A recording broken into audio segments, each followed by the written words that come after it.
My daughter signed me into Hawthorne Glen Senior Residence on a Tuesday in March, kissed my forehead, and told the intake nurse I got confused about money. I was 66 years old, and I had never once been confused about money. Her name was Renata. My name is Eleanor Vance. And what Renata did not know, as she filled out the form in her clean handwriting and slid my one suitcase across the tile floor toward a stranger, was that she had just been signed in by the woman who owned the company whose paycheck she cashed every 2 weeks.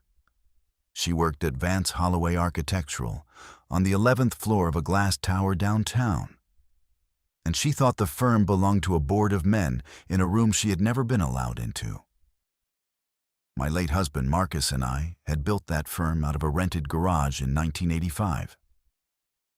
His name was on the door because the world in those years preferred a man's name on a door. But the shares, every last one of the controlling shares, had been mine since the day he died. Before I tell you what happened next, I want to hear from you. Have you ever been counted out by someone you raised? Someone who never bothered to learn what you were actually capable of? Tell me in the comments. Then stay with me, because this is the story of how I let my daughter believe she had won. For 211 days, before I let her find out exactly who she had been working for the whole time, let me take you back to that Tuesday. The drive to Hawthorne Glen took 40 minutes. Renata drove. She had a way of holding the wheel at 10 and 2 and keeping her eyes on the road that meant she did not want to look at me.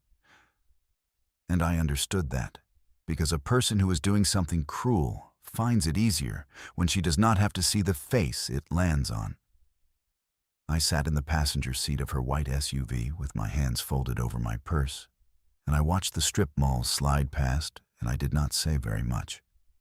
I had learned a long time ago that silence is a kind of patience, and patience is a kind of power, and I had a great deal of both. She had told me we were going to look at a place. Just look. That was the word she used. Mama, we're just going to look. She had said it the way you say a thing to a child when you have already made the appointment, already paid the deposit, already packed the suitcase that was now riding in the back of the SUV behind my head. I had found it that morning, the suitcase, sitting by the front door of my own house with my good navy blazer folded on top and my reading glasses tucked into the side pocket. So I knew. I had known since the suitcase that we were not just going to look. What I want you to understand is that I went anyway. I put on the navy blazer over my emerald green blouse, the one Marcus always said made my eyes look like they were lit from behind, and I fastened my pearl earrings, and I got in the car. Some of you are already shaking your heads, asking why a grown woman with all her wits about her would climb into a car that was carrying her own packed suitcase to a place she had not agreed to live. I will tell you why. Because I wanted to see how far she would go. I wanted to know, with no doubt left over to comfort me later, exactly who my daughter was. Hawthorne Glen sat behind a low brick wall with a fountain in front that was not running. The grass was very green and very flat. Inside, the lobby smelled of lemon cleaner and something underneath the lemon that the lemon was meant to cover. A woman at the front desk wore a cardigan the color of oatmeal and a name tag that said Donna. Renata walked up to the desk the way she walked into every room, briskly, already smiling, already in charge, and she said, "Hi, we have an 11 o'clock. Vance, it's for my mother." Donna looked at me and asked how I was doing today, and I told her I was doing very well, thank you. And I asked her how long the fountain out front had been turned off, because it seemed a shame, a fountain with nothing in it. Donna blinked at me. Renata laughed, a short, bright laugh, and she put her hand on my arm and squeezed it, not gently. And she said to Donna in a low voice that she thought I could hear and was meant to hear, "She gets fixated on little things. The doctor said it's part of it. The doctor. There was no doctor. There had never been a doctor who said any such thing. But Donna nodded, because Donna had heard 1,000 daughters say 1,000 quiet things over the heads of their mothers, and she had no reason to doubt the daughter standing up, and every reason to doubt the old woman sitting down. That is the arithmetic of a place like that. The standing are believed, the sitting are managed. They gave us a tour. A common room with a television bolted to the wall and 6 recliners pointed at it. A dining hall with laminated menus. A garden with a paved path and a bench. And the bench had a small brass plaque on it that said in memory of someone named Walter who had loved the morning light. And I stood there reading Walter's name longer than I needed to. Because Walter was a real person who had sat on a real bench. And now there was only a plaque. And I thought about how the whole building was full of plaques waiting to be cast. Renata checked her phone 3 times during the tour. I counted 3 times. And then they brought us to the room. It had a single bed with a rail on one side, a window that looked out at the parking lot, a chair, a small dresser, and a bathroom with a pull cord by the toilet. The intake coordinator, a young man with a soft handshake, said the room was available immediately, which is a strange thing to say about a place that is meant to be a home, that it is available immediately, like a rental car. And Renata said, "Perfect." We brought her things. And she went back out to the SUV, and she came back wheeling my one suitcase, and she set it down in the middle of that little room. And that was the moment I understood that there would be no drive home. I want to be honest with you about what I felt standing in that room. Because I think the honest thing is more useful than the brave thing. I did not feel rage. People expect rage, and there would be a place for something like rage much later. But it would be cold by then and shaped into something far more useful than rage. What I felt in that first moment was a kind of vast, clean quiet. The way the air goes still right before a storm turns the leaves over to show their pale undersides. I felt the floor of my own life shift, and I felt myself find my footing on the new tilt of it. And I felt, underneath everything, the first small flame of a decision. Because here is what Renata did not know. Here is what she had never once thought to learn in all her 38 years. She thought I was a housewife who had gotten lucky when she married well. She thought the money came from Marcus, that it lived in trusts run by men in suits, that I was a passenger in my own wealth the way she imagined I was a passenger in her car. She had worked at Vance Holloway Architectural for 6 years, ever since she finished her degree. And she believed that the Vance on the letterhead was a coincidence of a common name, or at most some distant connection to her late father that the firm tolerated for sentimental reasons. She had never asked. In 6 years, she had never once asked me a single real question about where the money came from, because the answer would have required her to imagine me as something other than an old woman to be managed. The answer was that I owned it. All of it. 51% of the voting shares held in my name, Eleanor Margaret Vance, in a folder I kept at home. A burgundy leather folder with brass corners that Marcus had given me the Christmas before the cancer took him, with the words "Last Will and Testament" embossed in gold on the front, though it held a great deal more than a will. It held the truth of my entire life. I should tell you about that folder, because it is the heart of everything, and because Marcus gave it to me in a way I have never been able to forget. It was December, the last good December, before the worst of the illness. He had grown so thin that his wedding band turned loose on his finger, and he kept it on with a wrap of tape underneath because he would not take it off. On Christmas morning, when the gifts were done and Renata had gone, he brought out this folder, brand new, the leather still stiff, the brass corners bright, and he put it in my lap, and he opened it. And inside were the share certificates, and the will, and a single sheet in his own hand that listed, year by year, everything I had done that the world had given him credit for. The fire station and the clay, the dilution clause, the hospital wing, 204 families. He had written it all down, a confession and a record at once, and at the bottom he had written, "This woman built it, and I only signed it."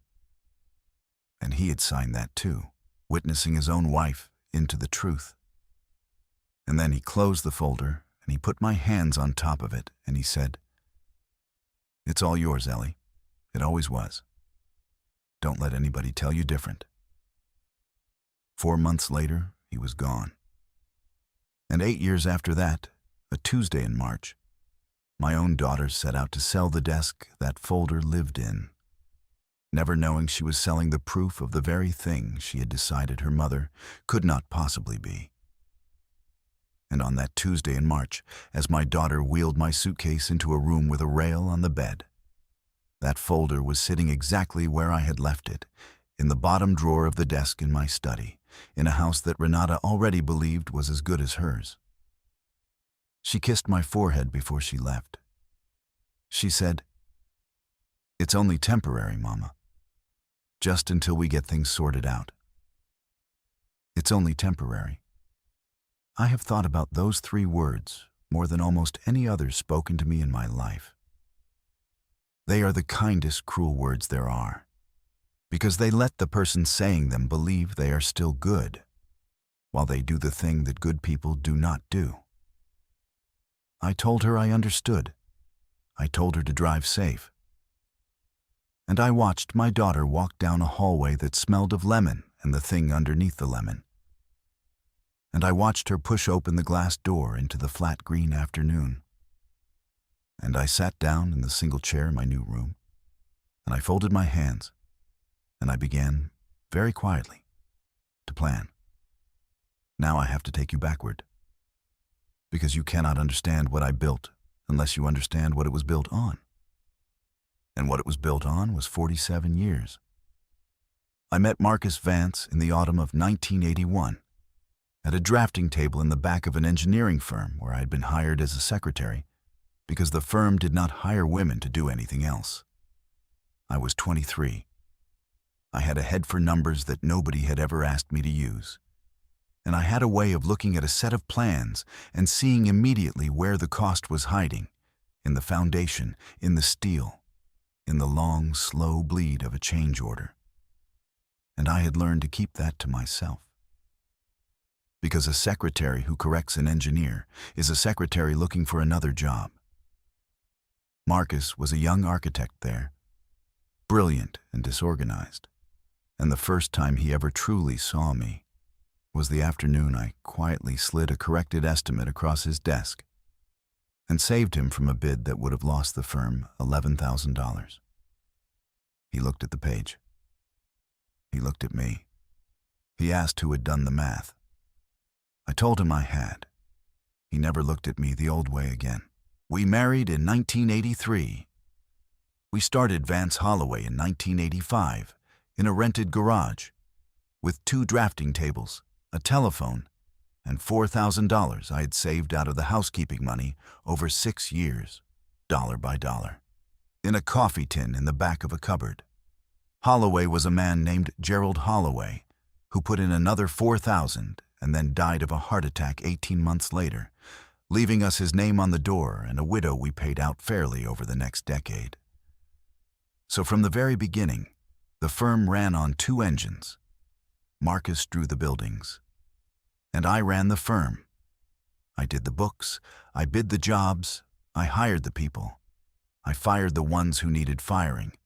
I negotiated the leases, and I made every single decision about money for 31 years. Marcus knew it. The senior partners who came on later knew it. The world did not know it, because the world saw a man's name on a door and did not ask further. And we let the world believe what was easiest, because in those years it was good for business. Let me tell you what running that firm actually looked like, because I am tired of the word housewife being used as though it described a smallness. And I want you to understand the size of what I built before a single member of my own family ever thought to wonder about it. The first contract we ever won, in 1986, was a fire station, a small one, in a town 40 miles north.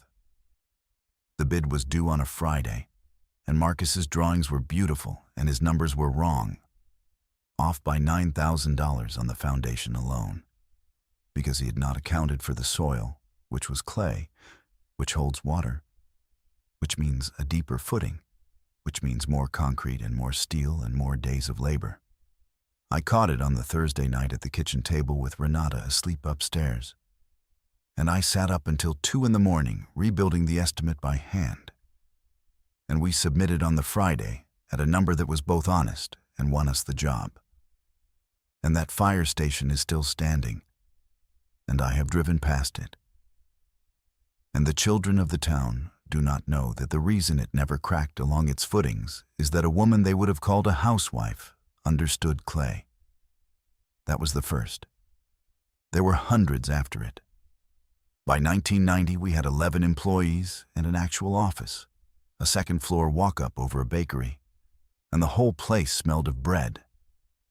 And I did the payroll for those 11 people on a green ledger with my own hand.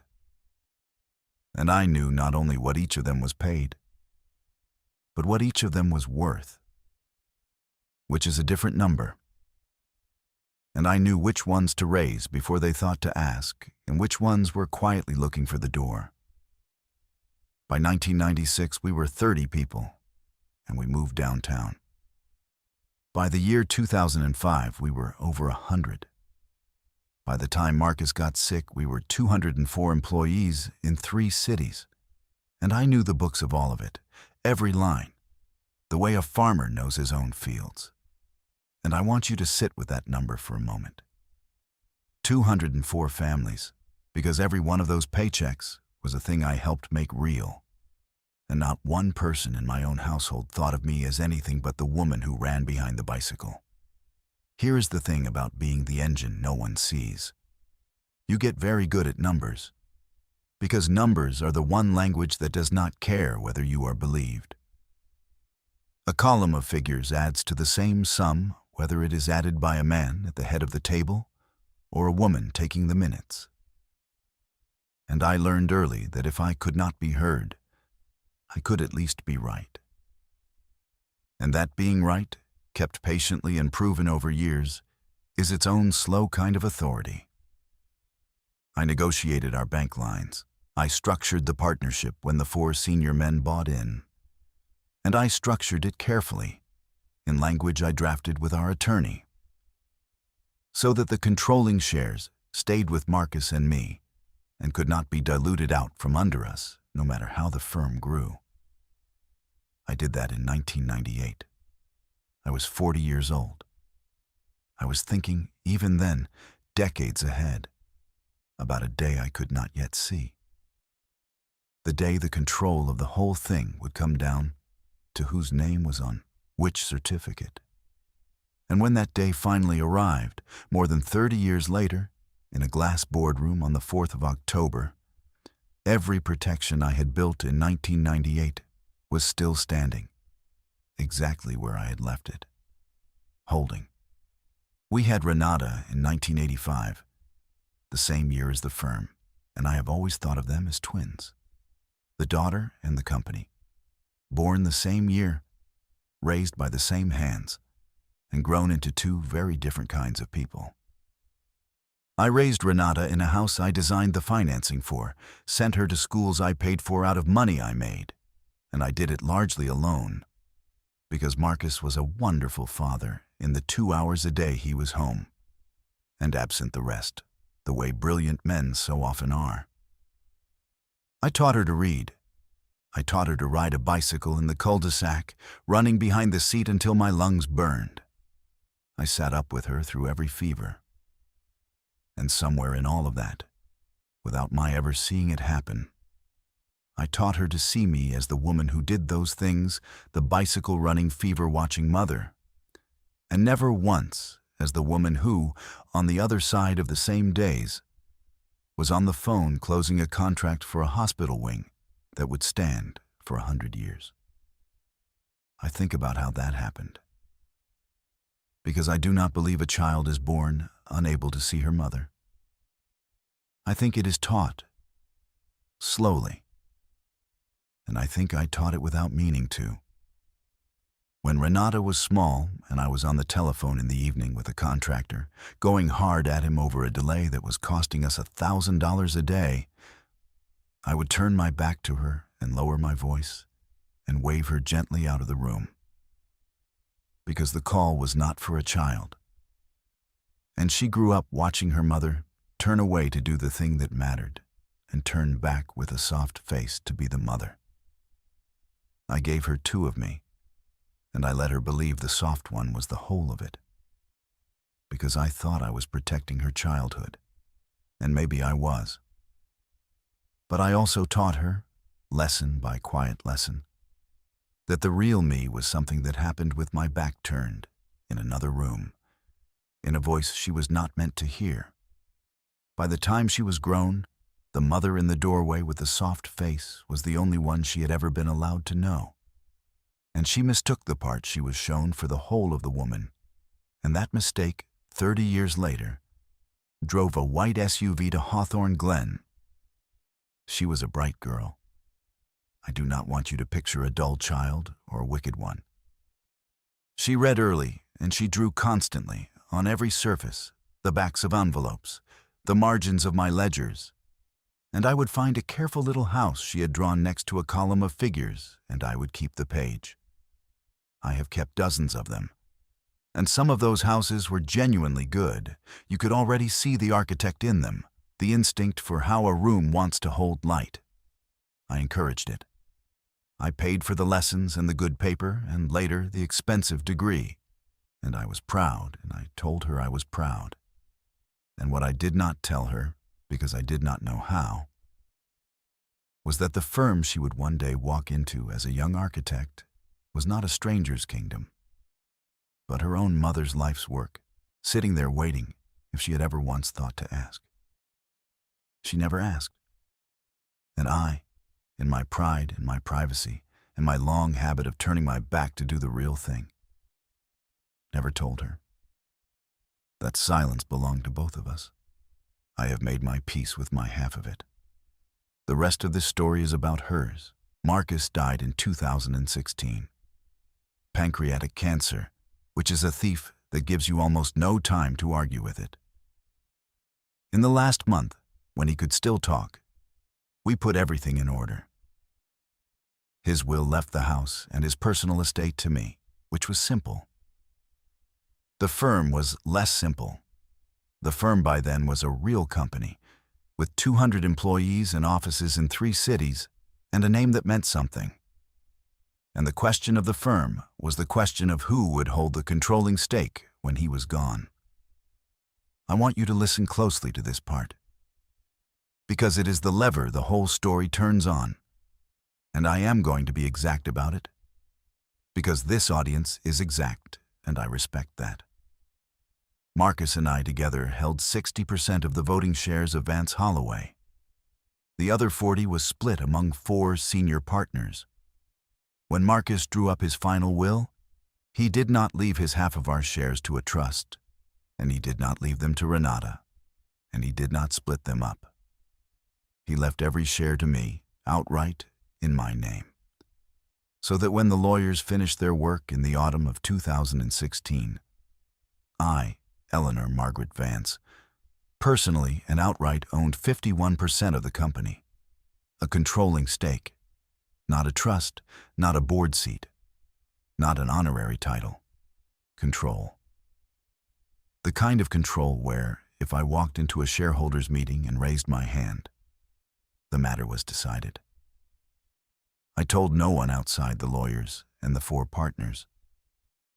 Not because I was hiding, because it was no one's business, and because I had spent my whole life being underestimated and had come to understand that being underestimated is not always a wound. Sometimes it is a position. Sometimes the most powerful place to stand is the place where no one is looking at you. I stepped back from daily management after Marcus died. I was 58, I was grieving, and I had run the firm for 31 years. I put in a chief executive, a steady, careful man named Theodore Okonkwo, who had come up through the firm and whom I trusted, and I kept my shares, and I kept my seat on the board, and I went to 4 meetings a year. And the rest of the time, I lived quietly in my house and tended my late husband's garden, and let my daughter believe that I had retired into the ordinary smallness she had always assumed I lived in. Renata came to work at Vance Holloway in 2018, 6 years before Hawthorne Glen. She came in through the front like everyone else, with a degree and a portfolio, and she got the job on her own merit, which I will say plainly because it is true, and because I am not in the business of taking from her what she earned.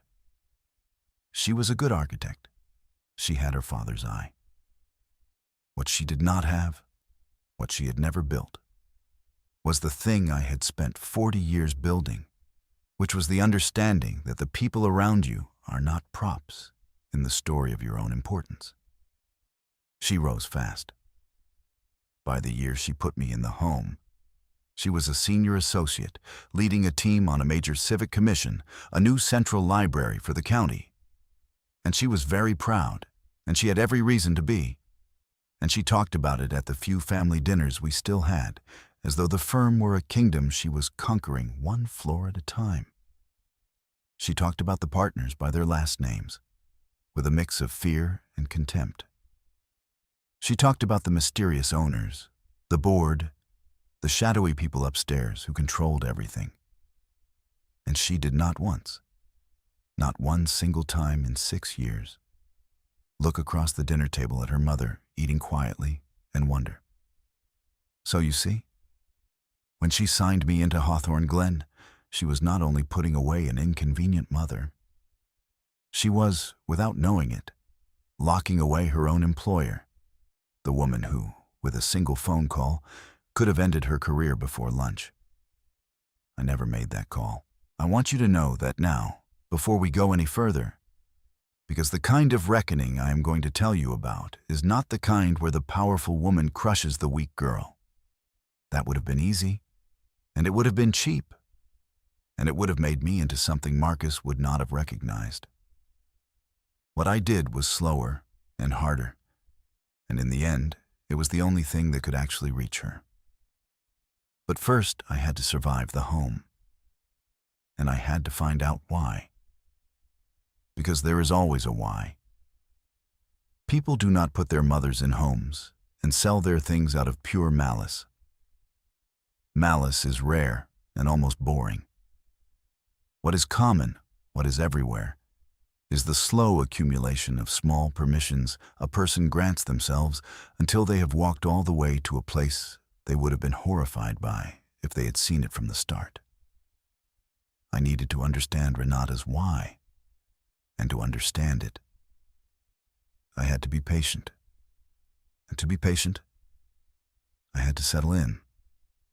I want to say something here about patience, because I think it is the most misunderstood power there is. And it is the one I used, in the end, to win everything. The world thinks patience is waiting. It is not waiting. Waiting is passive. It is a person sitting still while time happens to them. Patience is active. Patience is a decision you renew every single morning, the decision to not act yet, when every nerve in you is screaming to act now. Because you understand that the version of the action available to you today is small, and the version available to you later is total. I could have, on my first afternoon in that home, demanded a telephone and called my attorney and called Theodore and brought the whole apparatus of my real power down on Hawthorne Glen within the hour. I would have been out by dinner, and I would have proven nothing.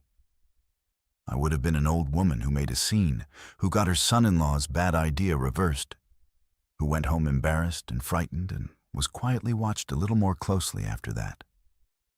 The story would have stayed intact. Renata would have apologized and learned nothing, and filed the whole episode under Mama's difficult spell. The small action was available immediately. The total one required 211 days of not acting. I chose the 211 days. That is patience. It is the most expensive thing I have ever bought. And it bought the only thing worth having, which was a reckoning so complete that no story could survive it. The first week at Hawthorne Glen was the longest week of my life, longer than the week Marcus died. They wake you at 6. They bring a tray. The eggs are the color of the walls. There is a schedule on the door with activities on it, chair yoga and a sing-along, and a man who comes on Thursdays to play the piano. And the schedule is laminated. Everything in that place is laminated, as though the people who run it expect everything to be spilled on and wiped clean and used again. Including, I came to feel, the people. On the first morning, an aide came to help me dress, which I did not need. And when I said so, politely, that I could dress myself, thank you, she gave me the patient smile they are trained to give, the smile that hears nothing. And she said, "Let's just let me help today, sweetheart." And she called me sweetheart, a woman 40 years my junior, and I let her, because I understood already that the fastest way to be labeled difficult, to confirm the word in my file, was to insist on my own competence too loudly. So I stood there in my own slip and let a stranger button my blouse, and I thought about the buttons, the simple, fine motor act of fastening a button, and how nobody at the firm in 31 years had ever once doubted my fingers. And I felt the particular indignity of that place settle onto me, which is not pain exactly. It is the steady erasure of the self you spent a lifetime building.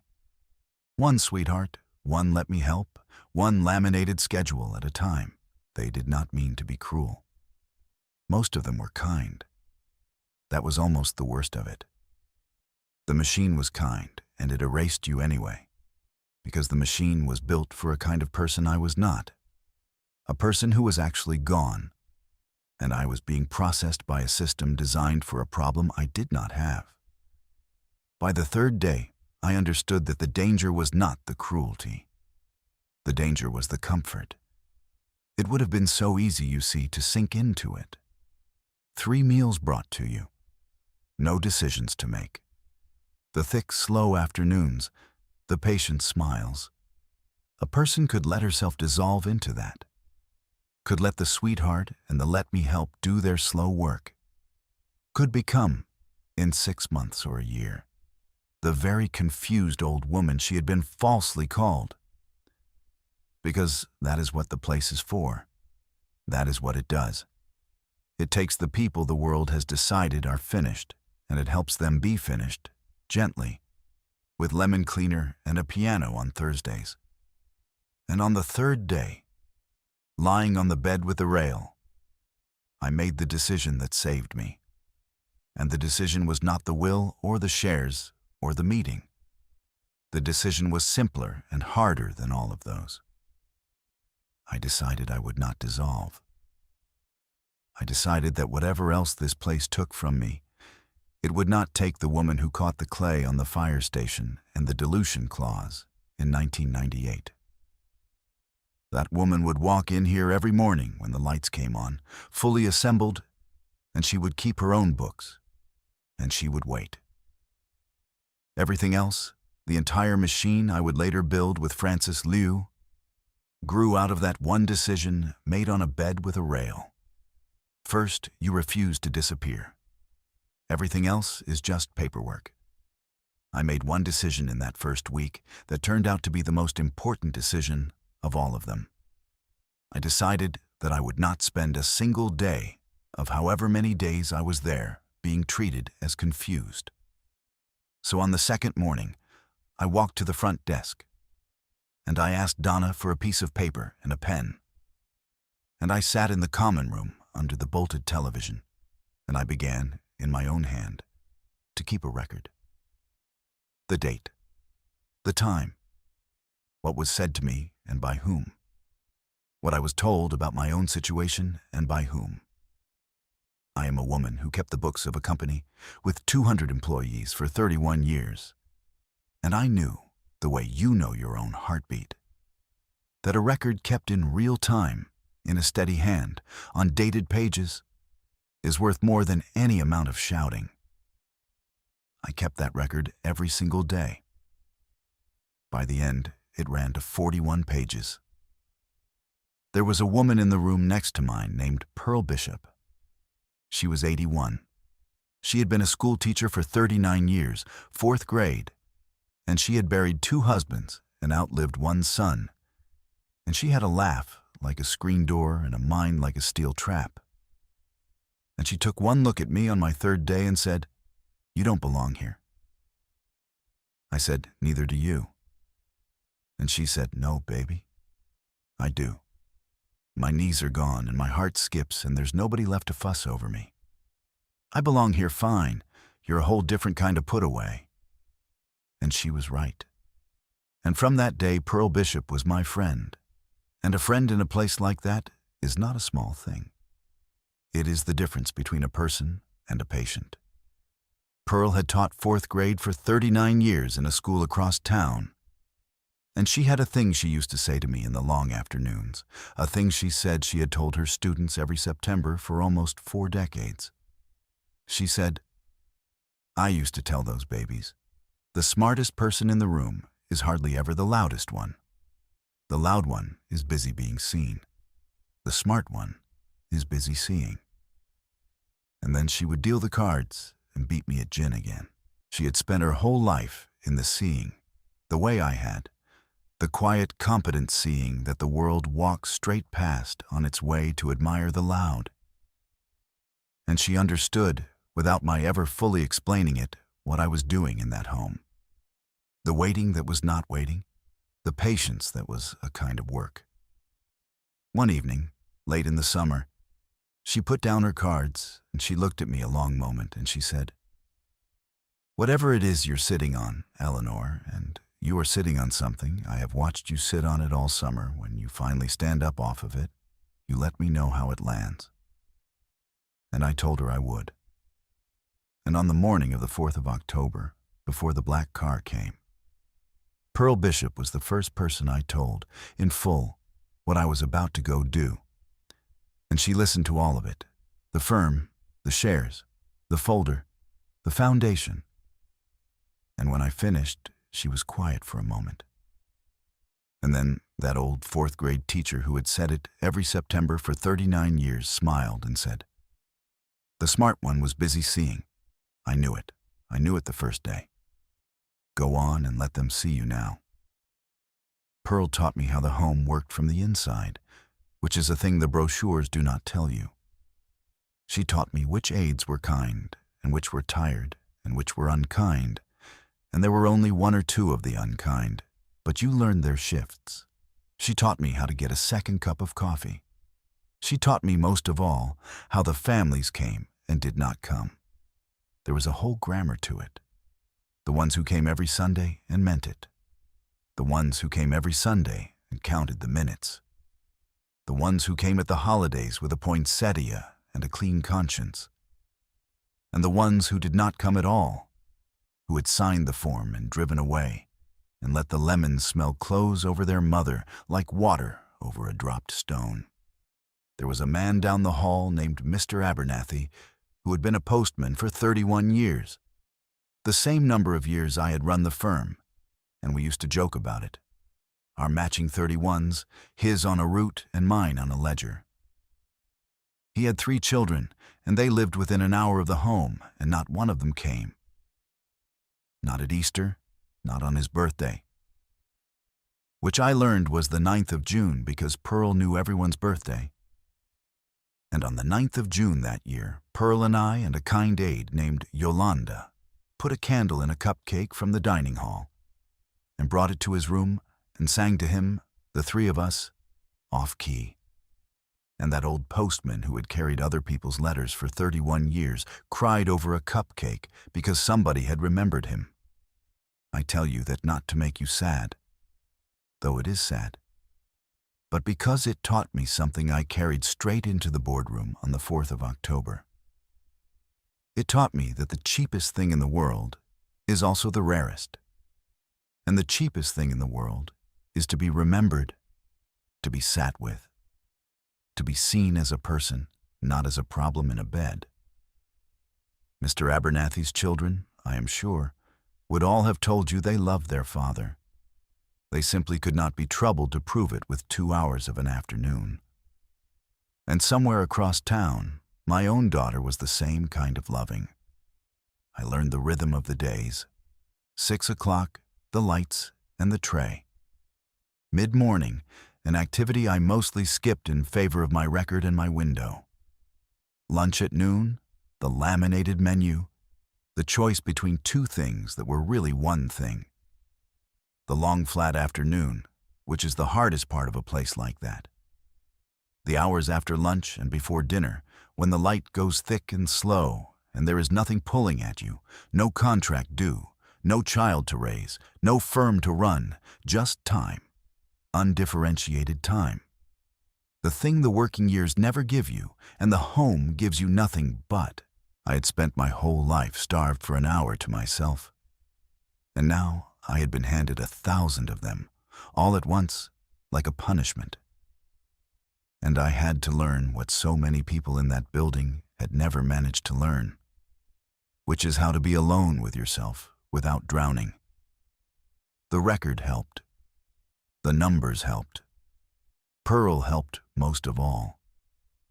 And underneath it all, the thing that kept my head above the thick afternoon water was the folder waiting in a drawer and the meeting circled on a calendar I kept in my own mind, the knowledge that this was not, whatever it looked like, the end of my story. It was the longest, slowest chapter of it. But it was not the end. Renata was the kind who did not come. In the first 200 days I was at Hawthorne Glen, my daughter visited me 4 times. I have the dates in my record. 4 times in 200 days, and 3 of those 4 were not really visits. They were errands. She came to bring a form to sign, or to ask where I had put a document, or, on one occasion that I will tell you about, to inform me of a decision she had already made. The 4th time, the only time she came simply to sit, was Mother's Day. And she stayed 40 minutes, and she spent 11 of them on her phone, and I counted those too. I want to take you inside that Mother's Day visit because it tells you everything, and because I promised you I would stage these things and not summarize them. It was the 2nd Sunday in May. The home made a fuss of Mother's Day, the way those places do, a sad, sweet fuss. Paper flowers and a brunch with real tablecloths over the laminate. And the families came, the Sunday kind and the holiday kind both. And the common room filled up with sons and daughters and grandchildren. And the noise of it was almost too much after the long, quiet weeks. Pearl's Imani came with flowers. Mr. Abernathy sat alone by the window, and I made sure to wheel my chair next to his so he would not be the only one without somebody. And we watched the door together. Renata came at 2. She was carrying a small bunch of grocery store carnations, the kind they sell in a plastic sleeve by the registers. And she handed them to me already a little wilted, and she said, "Happy Mother's Day, Mama." And she kissed the air beside my cheek, and she sat down in the visitor's chair, and she looked around the room the way you look around a place you cannot wait to leave. I asked her about her work. She told me a little about the library, brightening, the way she always brightened when the subject was herself. And I listened, genuinely, because it was good to hear her voice, and because the library was the one true thing between us.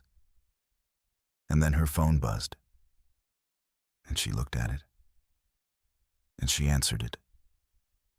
And she stepped a few feet away to take the call, and she talked. And when she came back, she did not pick up where we had left off. She had lost the thread of her own mother. And her phone buzzed again, and she looked again. And somewhere in the next half hour, she spent 11 minutes of a 40-minute visit looking at a screen instead of at me, on Mother's Day, in a room full of other people's children who had at least managed to look up. And the thing I want you to understand, the thing that mattered, is that I did not say a word about it. I did not say, "Renata, put down the phone, it's Mother's Day." I did not guilt her or scold her or let one flicker of hurt show on my face, because I had learned by then that a person who has shown her own neglect will defend it, will explain it, will turn the hurt back on the one who named it. So I let her look at her phone.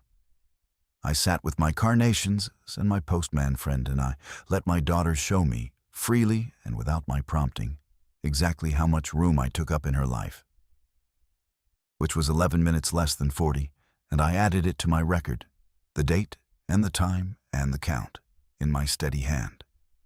And I knew that one day, not yet, but one day, the whole account would be read back, not by me, out loud, in anger, by the simple, undeniable arithmetic of what I owned and what she had assumed, landing all at once in a room with glass walls. She left at 2:45. At the door, she turned and said, "I'm glad you're settling in, Mama. You look good." I looked good. I was wearing a cardigan over a nightgown at 3 in the afternoon because there was nowhere to dress for. And my own daughter, a woman with her father's eye for the truth of a room, looked at me and saw what she needed to see. A mother settling in, comfortable, content, exactly where she belonged. We see what lets us sleep. Renata slept fine for 211 days. That was its own kind of evidence, and I filed it too. I did not call her. I want you to understand that this was a discipline, not an accident. Every fiber of me, every cell of the mother who had run behind the bicycle seat, wanted to call my daughter and say, "Come and get me. This is a mistake. You don't understand. I am not who you think I am." But I did not, because I had learned something across 47 years and one folder in a desk drawer. And what I had learned was this: you cannot argue a person out of a story they need to believe. Renata needed to believe I was diminished. It was the only way she could live with what she had done. If I called and pleaded, I would only be confirming the story, giving her the frightened, confused old woman she had filed me as. The only thing that would ever reach her was not an argument. It was a fact so large and so undeniable that it would break the story open from the inside. And the fact was sitting in a desk drawer in a house she was about to sell. There was a second betrayal underneath the first, and I found it the way you find a soft place in a floorboard, by stepping on it. It was the matter of the house, and it came to me sideways, the way the truest things do. I found out about the house from Pearl, which tells you something all by itself. Pearl's granddaughter, a sharp young woman named Imani, who actually did visit every Sunday and meant it, mentioned to Pearl one Sunday that she had seen a sign go up on a house a few streets over from where Pearl used to live. A nice house, a corner lot with a garden, and that the listing said estate sale, contents included. Pearl repeated it to me the way you repeat a small piece of gossip, not knowing it was a blade. I asked Imani, very calmly, the next Sunday, if she happened to remember the address. She did. It was my address. My house, my garden that I had planted with Marcus, with the rose he had named for me. The Eleanor rose, a deep red one he had a grower cultivate the year we married. My daughter had put my house up for sale, with the contents included, while I sat in a chair in a room with a rail on the bed and a window that looked at a parking lot. Contents included. That was the phrase that did it, not the house. I could survive the house. The house was wood and glass and money, and I knew better than almost anyone alive that money is only money. But contents included meant my things. Marcus's drafting tools, the brass set his own father had given him. The photographs, 40 years of them, in albums I had labeled by hand. The good china we used twice a year. And the desk in the study, with the bottom drawer, with the burgundy folder with the brass corners and the gold words on the front. She was going to sell the desk, with the folder in it. She had no idea what was in the folder. She thought, if she thought about it at all, that it was an old woman's papers, recipes, and warranties, and the deed to a house that was already hers in everything but the final signature. She was about to sell, to a stranger at an estate sale for whatever a stranger would pay. The single document that proved that the woman she had filed away as confused about money owned the company she worked for. I want to tell you that I felt triumph in that moment. I did not. I felt grief. Because the folder was safe, you see. I had a copy. I always had a copy. The lawyers had the originals in a vault downtown, and there was nothing in that desk drawer that could not be replaced. The folder in the desk was a comfort copy, my own personal copy, the one Marcus had handed me that last Christmas. What I grieved was not the danger to the document. There was no danger to the document. What I grieved was the simple, complete clarity of finally knowing, beyond the reach of any hope, that my daughter would sell the chair her father died in to a stranger and never look back. The why had finally arrived, and the why was not a dark secret or a hidden debt or a desperate need. The why was that to Renata, I was already gone. She was not selling her mother's things. In her mind, she had no mother anymore. She had an inconvenience in a building being managed. That was the night I stopped grieving and started building. Let me tell you how I built it. Because the building is the part the world never sees. The world loves the moment the reckoning lands. The world does not love the 200 days of quiet work that make it possible. And that is exactly backward. Because the quiet work is where the real woman is. I had 3 things to do, and I had nothing but time to do them. The first thing was to get my own affairs entirely in order, on my own terms, without my daughter's knowledge or her name anywhere near them. I had not seen my attorney in person since before the home, so I asked Imani, Pearl's granddaughter, who drove for a ride service to put herself through nursing school, whether she might be willing for a fair fee to drive me to an appointment one afternoon and tell no one. Imani was 26 years old, and she looked at me for a long moment, and she said, "Mrs. Vance, you don't seem one bit confused to me."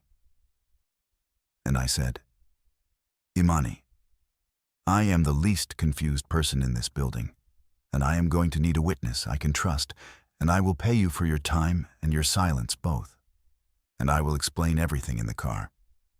She drove me the following Wednesday. My attorney's name was Frances Liu. She had handled my affairs for 20 years, and Marcus's before that. And when I walked into her office on my own 2 feet, in my navy blazer, with 40 pages of dated records in my purse, Frances Liu stood up from behind her desk and came around it, and took both my hands and said, "Eleanor, we have been worried sick. Renata told us you'd had a decline and weren't to be disturbed." And there it was. My daughter had not only put me away, She had told my own attorney that I was not to be disturbed, building the wall higher, sealing the story, making sure no one who might have helped me could reach me.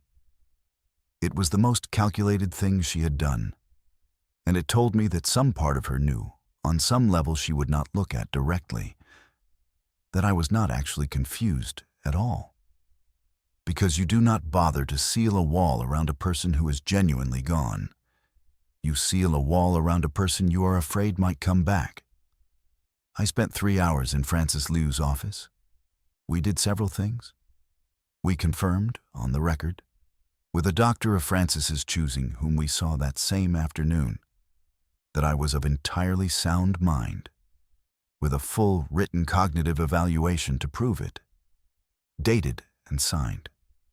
That document, in the end, was the foundation everything else stood on, because it took my daughter's central lie, the lie that I was confused about money, and it turned that lie into a thing that could be disproved in a sentence. The doctor was a careful woman about my own age, a geriatric specialist, and she did not rush. She asked me the date, the season, the name of the building we were in. And then she asked me harder things. She asked me to count backward by sevens from 100, which I did past the point she needed. 93, 86, 79, 72, all the way down, faster than she could write. And she put down her pen, and she looked at me over her glasses, and she said, "Mrs. Vance, may I ask why we are doing this evaluation?" And I told her. I told her my daughter had signed me into a residence on the claim that I was confused about money, and that I had run a company for 31 years, and that I intended, in due time, to prove the difference between us in a way that left no room for argument. And the doctor wrote her report, and at the bottom of it she added a line that was not strictly required. A line stating that, in her professional opinion, the patient's cognitive function was not merely intact, but exceptional for her age. And she signed it, and she shook my hand, and she said, "Go get them, Mrs. Vance." It seems everyone who actually spoke to me for more than a minute arrived at the same conclusion. And the only person who never spoke to me for more than a minute was my own daughter. We reviewed my shareholding. We confirmed that my 51% of Vance Holloway was untouched, unencumbered, and entirely mine to do with as I pleased. Francis pulled the share certificates from the file, the actual certificates, heavy paper with my name printed across them, Eleanor Margaret Vance, and the count of the shares, and she laid them on the desk between us. And we both looked at them for a moment in silence, because we both knew what they were.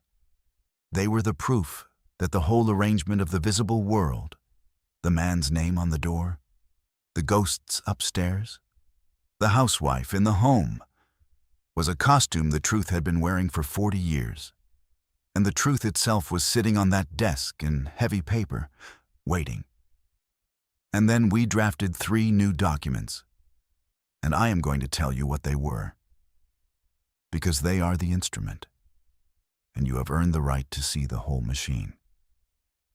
The first was a new will. My old will had left a great deal to Renata, as a mother's will naturally does. The new one did not disinherit her, and I want to be clear about that, because I did not want my legacy to be spite. The new will left Renata a fair and generous inheritance, the house and a sum of money, more than enough, on one condition that I will come to. But it removed from her any claim, any expectation, any path, to a single share of Vance Holloway Architectural.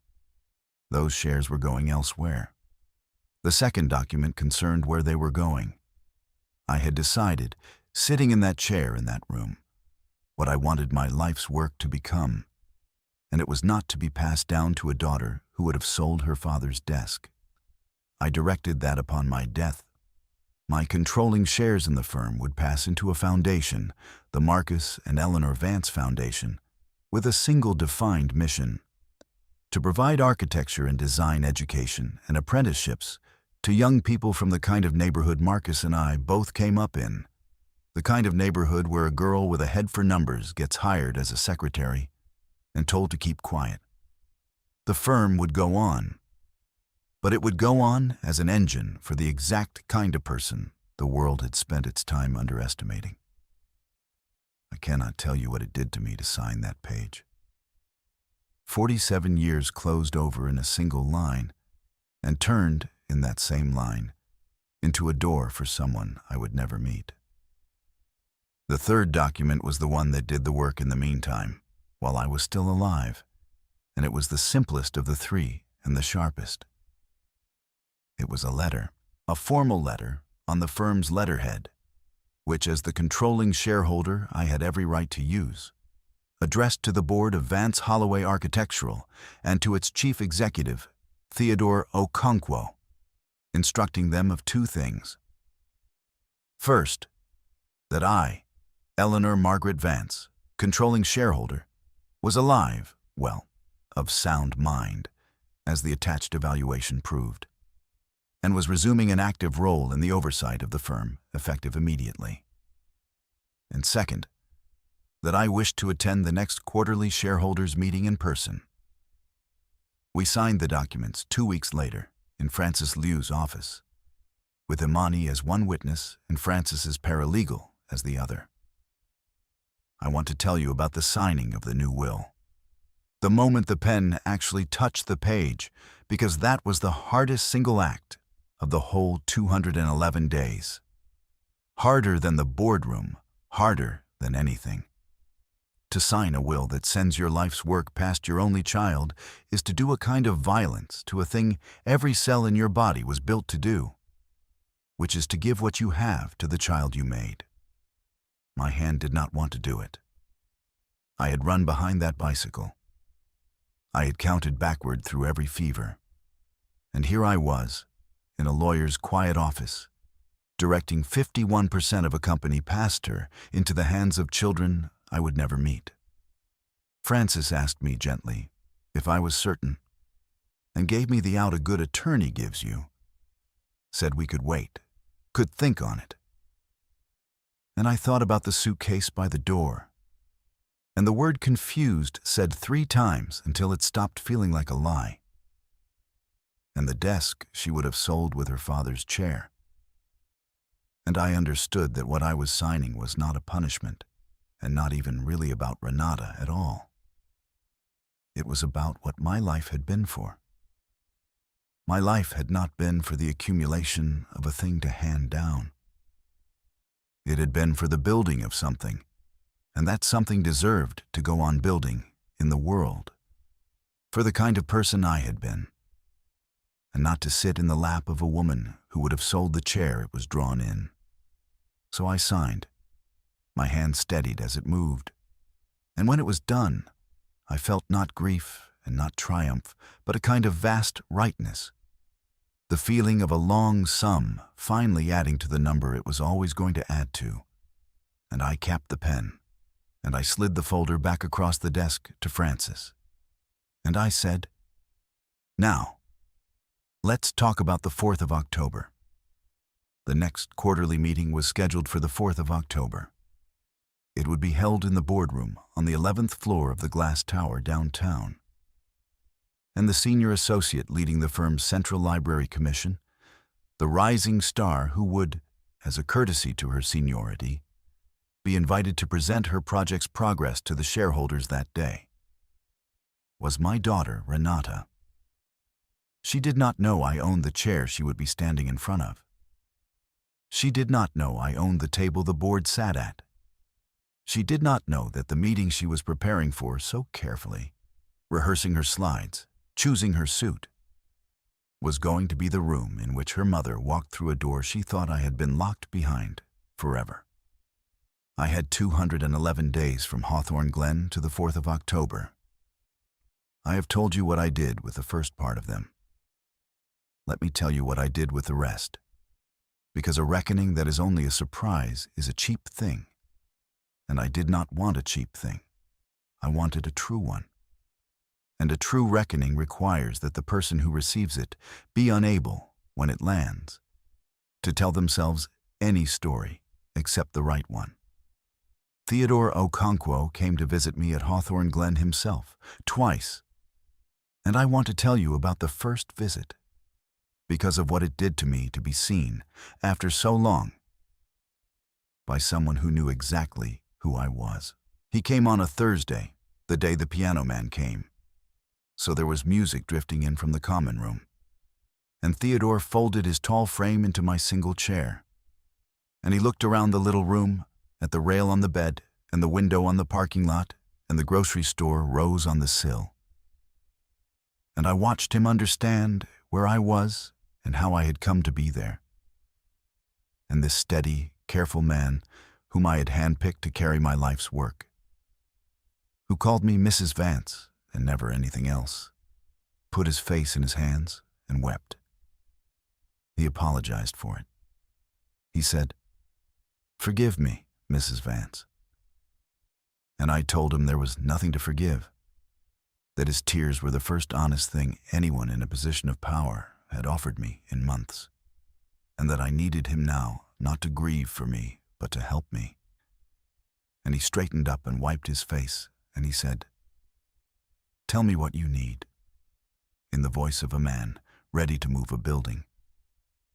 And we began, quietly, in a room that smelled of lemon, with piano music drifting under the door, to plan the return of the controlling shareholder of Vance Holloway Architectural. Working through Francis Liu and through Theodore, I did not interfere with Renata's work at the firm in any way. I gave one instruction on that subject, and I gave it firmly. She was to be treated exactly as her merit dictated, neither protected because she was my daughter nor punished because of what she had done to me. If her library project was good, it was to be praised on its own terms. If it was flawed, it was to be corrected on its own terms. I would not have my reckoning leak sideways into her actual work, because the moment I did that, I would become the thing she had accused me of being, a confused old woman lashing out, and I would lose the only thing I had that mattered, which was that I was right and she was wrong, and the facts were on my side. The library project, as it happened, was good. Theodore told me so, and Theodore did not flatter. She had her father's eye. The civic library she was designing was a fine building, generous with light, kind to the people who would use it. And when he described it to me, I felt the strangest thing, a swell of pride right alongside the grief. The way you can hold two heavy things at once if you set your feet correctly. My daughter had done me a great wrong. And my daughter was a real architect, building a real and good thing that would outlast all of us. Both were true. I had to carry both into that boardroom, and I made up my mind that I would. The summer passed. The eggs stayed the color of the walls. Pearl Bishop and I played gin rummy every evening, and she beat me 2 games out of 3 because she counted cards and did not bother to hide it. Imani brought me a small potted rose in July, a red one, because I had told her about the Eleanor rose, and it was not the same variety. It was just a grocery store rose. But I kept it on my windowsill where the parking lot light could reach it, and it bloomed stubbornly all summer long. I wrote in my record every day. One afternoon in August, Imani did something for me that I will never forget. I had mentioned to her, in passing, the desk in my study and the photographs and the albums I had labeled by hand, and I had said, without quite meaning to ask for anything, that I missed the picture of Marcus and me on the steps of the first fire station, the one we built in 1986, the 2 of us young and squinting in the sun, his arm around me, both of us not yet knowing any of what would come. The next Sunday, Imani arrived with her phone, and on the phone was a photograph of a photograph.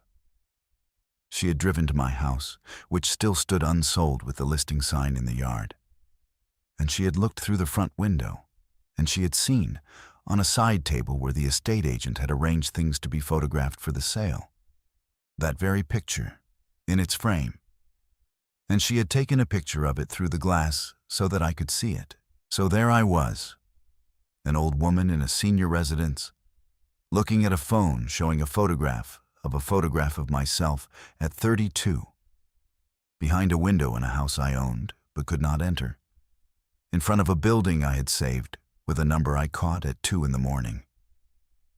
I held that phone and I looked at the young woman on the steps of the fire station and I thought, you have no idea, you young thing, what they are going to try to do to you. And you have no idea that you are going to win. And then I gave Imani back her phone and I thanked her. And I went and sat by my stubborn red rose. And I let myself feel for 1 whole hour the full weight of everything. And then I put it down and picked up my pen. I had bad nights too. I will not pretend the whole 211 days were a serene woman patiently waiting. There were nights when the thick afternoon water rose up into the dark and I lay on the bed with a rail and listened to the building breathe. The hum of it, the far-off cart in the hall, the cough through the wall that was Pearl, who did not sleep well either. And I would think about the suitcase by the door and the kiss on my forehead. And it's only temporary, Mama. And the old hurt would come and stand at the foot of the bed and look at me. On those nights, I did not reach for the firm or the shares or the meeting on the calendar. On those nights, I reached for one thing only, the memory of Marcus putting the folder in my hands that last Christmas, so thin, his wedding band loose on his finger, saying, "It's all yours, Ellie. It always was. Don't let anybody tell you different." And I would hold that, the way you hold a hand in the dark, and the hurt at the foot of the bed would eventually grow tired and go, and I would sleep. And in the morning, the lights would come on at 6 and the tray would arrive, and I would get up and put on whatever I had, and begin again. One more of the 211 days, each one a day closer to a Friday in October. And on the days when the loneliness came up over me like water, and it did come, I will not pretend it did not, I would take out my comfort and turn it over in my mind. Not the firm, not the shares. My comfort was a single image, the image of my daughter's face in the moment she understood. Not crumpling in shame. I did not want that.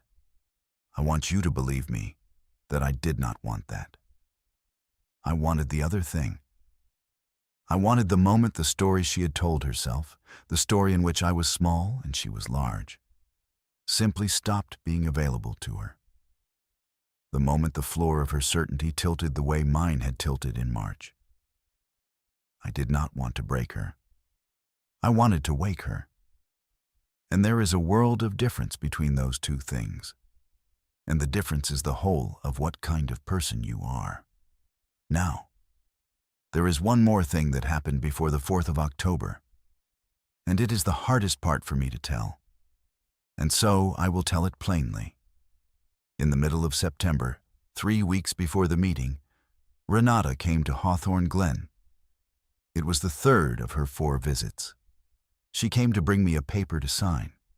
The paper was the final listing agreement for the house. She needed my signature because, as it turned out, and as she had clearly only recently learned, the house was not in fact already hers. The house was mine. It had always been mine, in my name, the way the shares were in my name, because Marcus and I had put it that way decades ago for reasons of our own. And Renata, who had assumed the house would pass to her as naturally as the seasons turn, had run into the wall of a deed with my name on it. And so she needed me to sign it over, or at least to sign the authority to sell it, before she could complete the sale she had already advertised, with the contents included.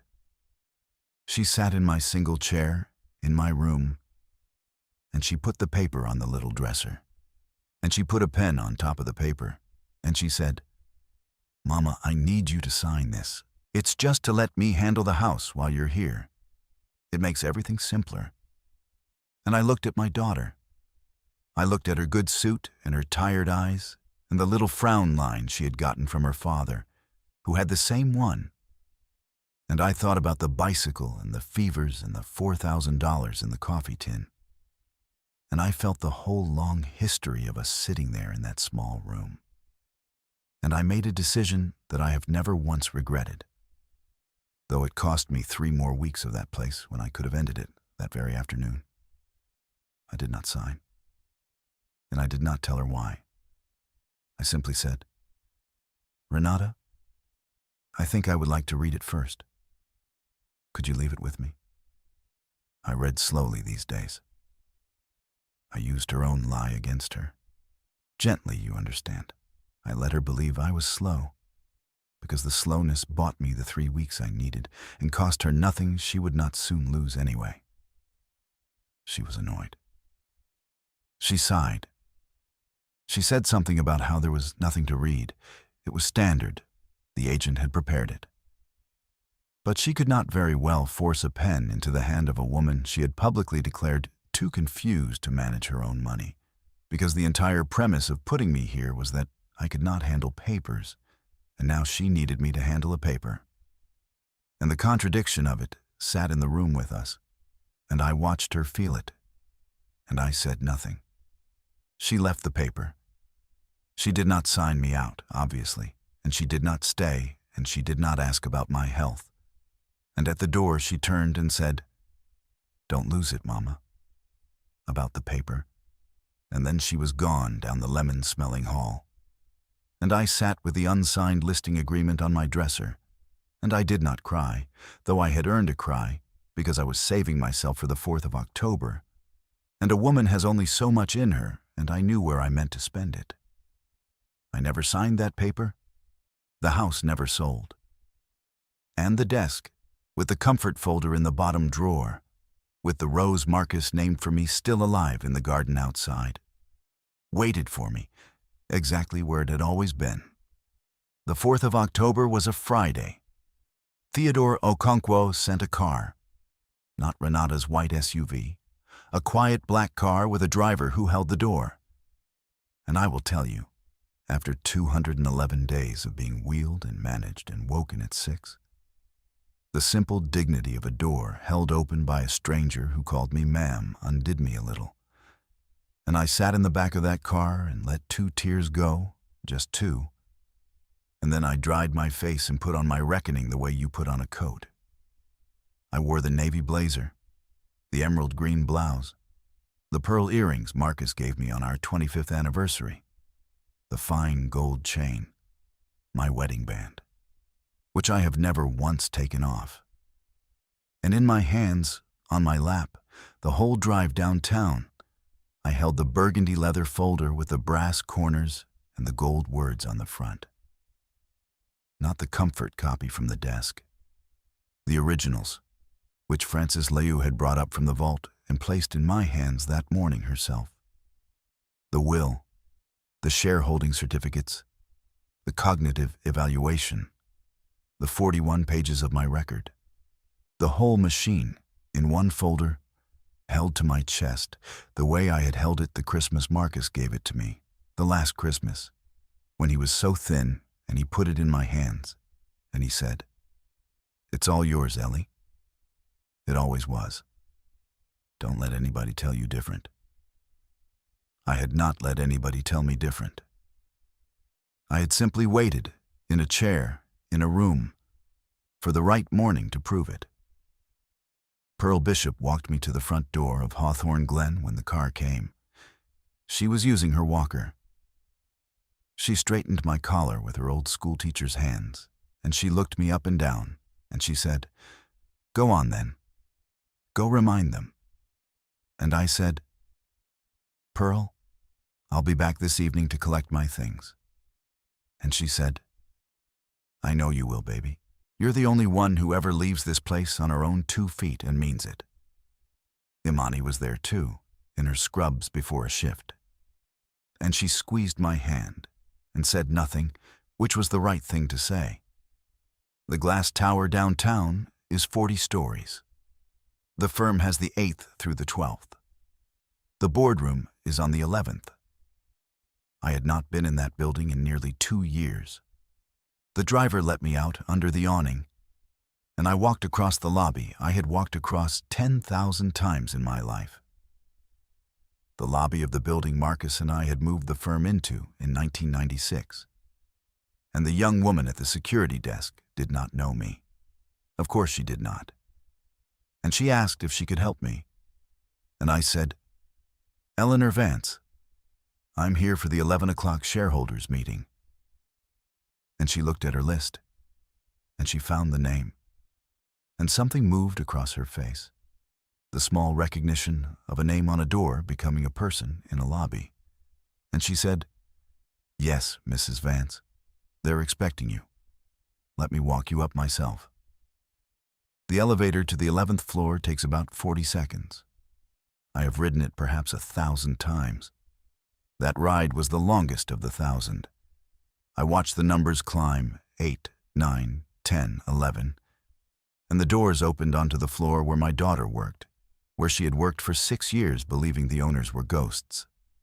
And the security guard walked me down the hall toward the boardroom, past the open plan desks where the architects worked, and several of them looked up, because an old woman being escorted through the floor is a small event. And I kept my eyes forward in my folder against my chest, and I walked. As I walked the floor, I passed a desk I knew without being told was hers. I knew it because of the drawings pinned above it. The same careful little houses she had drawn in the margins of my ledgers 30 years ago, grown up now into real elevations of a real library. And I knew it because of a single framed photograph on the corner of the desk. And the photograph was of Renata and her daughter, my granddaughter, on a beach. And there was no photograph of me anywhere on that desk. And I noted that the way I noted everything, without flinching, and I kept walking. A woman who had erased her mother from her desk was about to find that mother seated at the head of the table she answered to. The shape of the day was almost too neat. Life is sometimes a better architect than any of us. The boardroom has glass walls. I want you to picture this, because the glass matters.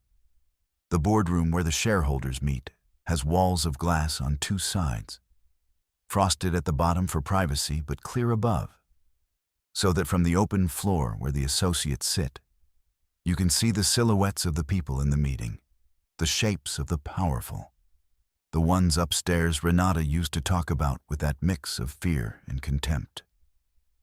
And as the guard opened the door for me, I saw through the glass that the board was already seated.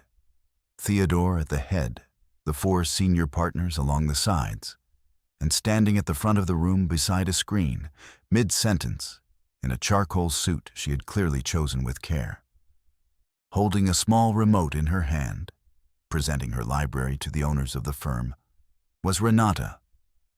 She had her back half to the door. She was saying something about natural light in the reading room. The board was watching her. And then the door opened, and the board's eyes moved from my daughter to me, all of them at once, the way a field of birds turns, and Renata, seeing their attention slide off her to something behind her, turned to follow it. She turned, and she saw her mother standing in the doorway of the boardroom of Vance Holloway Architectural, in a navy blazer, holding a burgundy folder, alive, upright, and entirely unconfused. I watched it happen on her face. I had imagined it for 211 days, and the real thing was nothing like the imagining, because the imagining was about me, and the real thing was about her, and her face did not do the thing I had pictured. It did not crumple. It went, instead, completely blank, the way a screen goes blank when the power is cut, all the certainty draining out of it at once. And then, slowly, as the blankness held, I watched the questions begin to arrive behind her eyes. one after another, faster than she could manage them. Why is she here? How is she here? Why are the partners standing up? Why is Theodore pulling out the chair at the head of the table for her? Why is the chief executive of this firm, the man I report to, the man I fear, holding a chair for my mother as though she is the most important person who has ever entered this room? Because I was. Theodore Okonkwo stood. He is a tall man, and he stood to his full height, and he said, in the steady voice I had trusted my life's work to, "Everyone, please. I'd like to welcome our controlling shareholder, Mrs. Eleanor Vance, who has returned to take an active role in the firm. Mrs. Vance owns 51% of this company. She and her late husband founded it. This meeting does not begin until she is seated." The room was very quiet. The four partners knew, of course. They had always known, but they had never seen Renata's face in this room before. And they understood the way people in rooms understand things without being told. That something was happening that was larger than a quarterly meeting, and they had the grace to be still for it. I walked to the head of the table.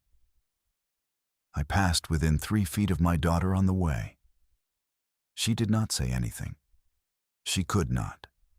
Her mouth was open the way a person's mouth comes open in the moment the floor tilts under them. And her hand with the little remote in it had dropped to her side, and the library on the screen behind her. Her good and lovely library full of light glowed on, forgotten, while the woman who had designed it stood frozen in front of it and watched her entire understanding of her own life rearrange itself in real time. I will tell you what was in me as I crossed those few feet of carpet, because it was not what you might expect. I had imagined this walk for 211 days, and in the imagining there had always been a kind of dark sweetness in it. The held breath before a held thing is finally let go. But the real walk had none of that. The real walk, as I passed my daughter, was full of one thing only, and the thing was not triumph, and it was not even vindication. It was tenderness, plain, helpless tenderness, the same thing I had felt running behind a bicycle in a cul-de-sac 30 years before. Because the woman frozen by that screen was still, under everything, under the suitcase and the word confused and the contents included, my child and I was about to hand her the hardest gift I had, which was the truth about her own mother. And I knew it was going to hurt her. And I did not want it to, and there was no other way, and that, I think, is the thing no one tells you about a true reckoning. When it finally comes, if you have kept your soul intact, it does not feel like winning. It feels like love that has run completely out of other options. I sat down at the head of the table. I set the burgundy folder in front of me. And then I did the thing I had come to do. And I want you to notice how small it was. Because the size of it is the whole point. I did not make a speech. I did not denounce her. I did not say a single word about Hawthorne Glen, or the eggs, or the rail on the bed, or the suitcase by the door, or the house, or the contents included, or the 40 minutes on Mother's Day with 11 of them on the phone. I had 211 days of grievance in a folder under my hand, and I did not spend 1 cent of it on cruelty. I looked down the table at my daughter, who was still standing frozen by her screen, and I said, "Renata, please, finish your presentation. I'd very much like to see your library." That was all. Finish your presentation. I'd like to see your library. It was the most merciful and the most devastating thing I could have said. And I knew it when I chose it. And I chose it on purpose. Because mercy that costs you nothing is just weakness. But mercy that you choose while holding the knife is the only kind that means anything. I held the whole knife. The will, The shares, the evaluation, the 41 pages, the unsigned listing agreement still sitting on a dresser in a room with a rail on the bed. I could have ended her career in that room with one sentence. The partners were waiting to see if I would. And instead, I asked my daughter to finish showing me the beautiful things she had built in the firm I owned, the firm she had not known I owned, the firm I had just made sure she would never inherit and would, if she chose to stay, have to earn her place in every single day for the rest of her life, on merit, the way I earned mine, the way the world had never let me be seen earning it. She finished the presentation. I do not know how. Her voice shook and then steadied, the way mine had steadied in the car that morning, and she clicked through her slides, the reading room, the light, the children's wing. And it was good work. It was genuinely good work. And when she finished, the room applauded lightly, because it was good and because they did not know what else to do. And she stood there in the applause with tears standing in her eyes that she would not let fall. And she looked at me. And for the first time in her 38 years, my daughter looked at me and actually saw me. That was the reckoning. That was the whole of it. Not a punishment, a correction. The floor of the world set level again, after she had spent so long standing on the tilt of it and calling the tilt the truth. The meeting went on. We conducted the firm's business. I resumed my seat at the head of the table that day, and I've kept it since. And when the meeting ended, I asked Theodore for the room, and the partners filed out. And Renata and I were alone in the glass boardroom with her library still glowing on the screen. And that, finally, was where we had our reckoning in the older sense of the word. The accounting, the settling of what was owed in both directions.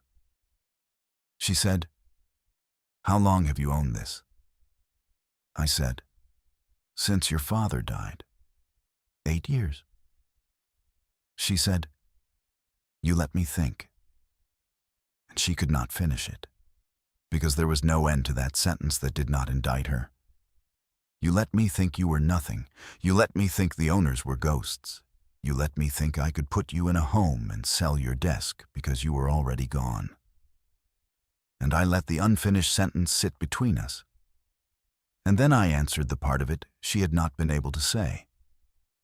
I said, "Renata, I did not let you think anything. I never once told you a lie about who I was. You decided who I was, all on your own, when you were very young, and you never updated it. Not once, in 38 years. Because the version of me you invented was convenient. And a convenient mother is the easiest thing in the world to put in a chair in a room and drive away from. I am not angry that you didn't know I owned the firm. I am grieved that you didn't bother to wonder whether you knew your own mother at all." She said, "Why didn't you just tell me? In the home, when I came with the paper, you could have stopped all of it with one sentence. You could have told me who you were, and I would have taken you home that day." And there was something almost like anger in it, as though I had wronged her by letting her wrong me, and I understood it. Because it is a terrible thing to learn you were given enough rope to do the worst thing in you, and you took it. I said, "Renata, if I had told you in that room, with that paper on the dresser, you would not have heard who I was. You would have heard a frightened old woman saying anything to get out of a home. You had to find out the truth in a place where you could not explain it away, where there were witnesses, where the chief executive of your firm was pulling out a chair for me, where the floor itself told you before I said a word. I did not withhold the truth to punish you. I withheld it so that when it came, it would be too big to argue with. You spent 38 years arguing your mother down to a size you could manage. I needed to be, just once, a size you could not." She started to cry then, finally, and I let her, and I did not go to her, because there are tears a person has to be allowed to cry by themselves. And these were those. Then I told her the rest. I told her about the new will. I told her I had not disinherited her, that the house was hers and a generous sum besides, more than enough. I told her she would never own a share of the firm, that it was going to a foundation, and what the foundation was for. And I watched her hear that and understand that her father's life and mine were going to become doors for children she would never meet. And I watched her, to her enormous credit, nod, because some part of her knew it was right. And then I told her the one condition on her inheritance, the condition I had drafted with Francis Liu in that 3-hour afternoon. And I am going to tell it to you the way I told it to her, because it is the truest thing I know, and it is the carry-home of this whole long story. I said, "The house and the money are yours on one condition, Renata. The condition is in writing, and it is binding, and it is this. Once a month, for the rest of my life, you will come and sit with me. Not to bring a paper, not to ask where something is, not to manage me. To sit with me, your mother, for 2 hours, with your phone in your bag, and talk to me like I am a person, because I am a person, and I was always a person. And the only thing I ever wanted from you, the only thing, was for you to see that. Do that. And everything I have set aside for you is yours. Fail to do it, and it all goes to the foundation too. And you will have lost it not because I was cruel, but because, even at the very end, you could not spare your mother 2 hours a month. That is the whole condition. 2 hours. That is what your inheritance costs. It is the cheapest thing I will ever sell. And you spent 38 years acting like you could not afford it." She came to the home the very next morning. She signed me out herself, at the front desk, with Donna watching. And Donna had no quiet thing to say over my head this time. And before we left, Renata went and found Pearl Bishop, because I had told her about Pearl, and she thanked her. My daughter thanked the woman who had been a better daughter to me for 200 days than my own had been. And Pearl took her measure with one long schoolteacher's look and said, "She's the realest thing you've got. Don't put her down again." And Renata said, "No, ma'am, I won't." And I believe she meant it. I went back to Hawthorne Glen that evening to collect my things, exactly as I had told Pearl I would, and I want you to know that I did not leave that place the way Renata had brought me into it. I walked the halls and I said my goodbyes. I sat with Mr. Abernathy, the postman, and I took down his children's names, and I promised him I would not be a stranger. And I have not been. He came to my house for Thanksgiving that year and the next. I found Yolanda, the kind aide, and I told her what her kindness had meant in a place that wears kindness thin. And I made sure, quietly, through Francis, that her own night school tuition stopped being a worry, and I held Pearl Bishop's 2 hands in the doorway, the woman who had been more daughter to me for 200 days than my own had managed. And there was nothing to say that we had not already said over 1,000 games of gin. So we just held on a moment. 2 women who had seen each other clearly in a place built to make people invisible. And then I picked up my one suitcase, the same one, and I carried it out myself, through the glass door, into the evening, on my own 2 feet. I went home. The house had never sold, because I had never signed the paper. And so it was all still there, the photographs and the good china and Marcus's brass drafting tools and the desk. And in the bottom drawer of the desk, the comfort folder, my own copy, exactly where it had waited for 211 days. And in the garden, the Eleanor rose, the deep red one Marcus had named for me the year we married, had bloomed all summer with no one to see it. And it was blooming still when I walked out into my own garden as a free woman. And I cut one, and I brought it inside, and I put it in a glass on the desk where I do the books to this day. There is one more piece of the accounting I owe you, because I owe you the whole truth and not only the parts that flatter me. Several weeks after the boardroom, when things between Renata and me were still raw and new, she came to me and she told me, without my asking, the full shape of how she had talked herself into it. She told me she had begun, 2 years before Hawthorne Glen, to resent the cost of my future, the cost of a mother who might live another 20 years and need care. And that a man she had been seeing, a man I never met and she did not stay with, had been the one to first say the word home out loud, and to point out, gently, reasonably, the way the worst ideas always arrive, that the house was a valuable asset doing nothing, and that the contents would fetch something, and that I would be, in his word, comfortable, well looked after, off her hands.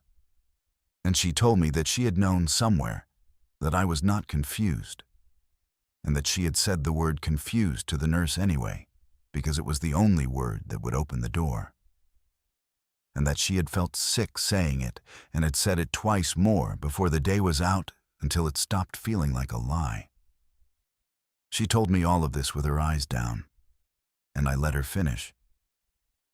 And when she was done, I did not tell her it was all right, because it was not all right.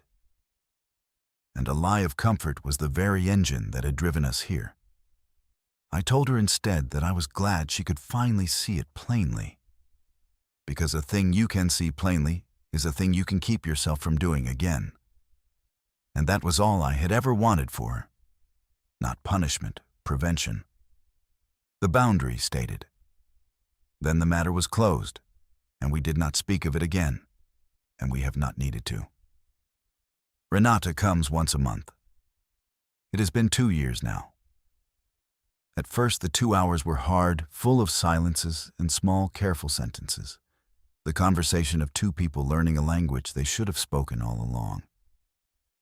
They are easier now. Last month she stayed 4 hours, and neither of us noticed until it was dark. She brought her daughter, my granddaughter, who was 9, and the 3 of us sat in the garden by the Eleanor Rose. And my granddaughter asked me how I started the company. And I told her. The coffee tin, the $4,000, the corrected estimates slid across a drafting table, and she listened with her whole face, the way her mother never did. And I thought, there is the one who will wonder. There is the one who will ask. The firm is well. I keep my seat at the head of the table, and I go to every quarterly meeting now. Not 4 a year from a distance, but all of them, in person, in the navy blazer, and the young associates have learned my name. And some of them, the sharp ones, have begun to understand that the foundation coming someday is for people exactly like the ones they used to be. The girl with a head for numbers hired to keep quiet. And they look at me a little differently for it. Renata still works there. She finished the library. It opened last spring, and I went to the opening on Theodore's arm. And I stood in the reading room she designed, in all that generous light. And I watched the children of the county walk into a building my daughter built inside a firm her mother owns. And I held both of those true things at once. The wrong in the work, the way you can hold 2 heavy things if you set your feet. And I have set my feet for a long time now. And I find I can carry almost anything. I want to tell you what I have learned. Because that is the part of these stories that is really for you and not for me. I learned that the people who underestimate you are handing you a gift, though it never feels like one. They are looking away from you. And a person no one is looking at can build anything. I built a foundation that will outlast me out of 211 days that were meant to erase me. I learned that the strongest answer to being called confused is not to shout that you are clear. It is to be so clear, so steadily and undeniably clear, that the lie simply has nowhere left to stand. And I learned, most of all, that the reckoning the world wants you to want, the loud one, the cruel one, the one where you crush the person who hurt you, is the small reckoning, the cheap one. The true reckoning is the one where you hold all the power and you use it to set the floor of the world level again. And then you ask the person who wronged you to come and sit with you. Because what you wanted was never their suffering. What you wanted was to be seen. And being seen is worth more than every share I own. If this story touched your heart, I want you to do something for me. I want you to think of the person in your own life that you may have decided you already know. The one you filed away years ago and never updated. The mother, the husband, the old friend in the chair by the window. And I want you to ask yourself whether you have ever truly wondered who they are now, today, this year. Then tell me about them in the comments. Have you ever been the one who underestimated someone, or the one who was underestimated? And what did it take for the truth to finally come out? And tell me where you are watching from, and what time it is in your part of the world. Because I read these, everyone, the way I read everything, slowly and carefully, and all the way to the end. Leave a comment, give this a like if it reached you, and subscribe so you can sit with me again next time. We are a guest book here, you and I, a room full of people who have been counted out and walked back in on our own 2 feet.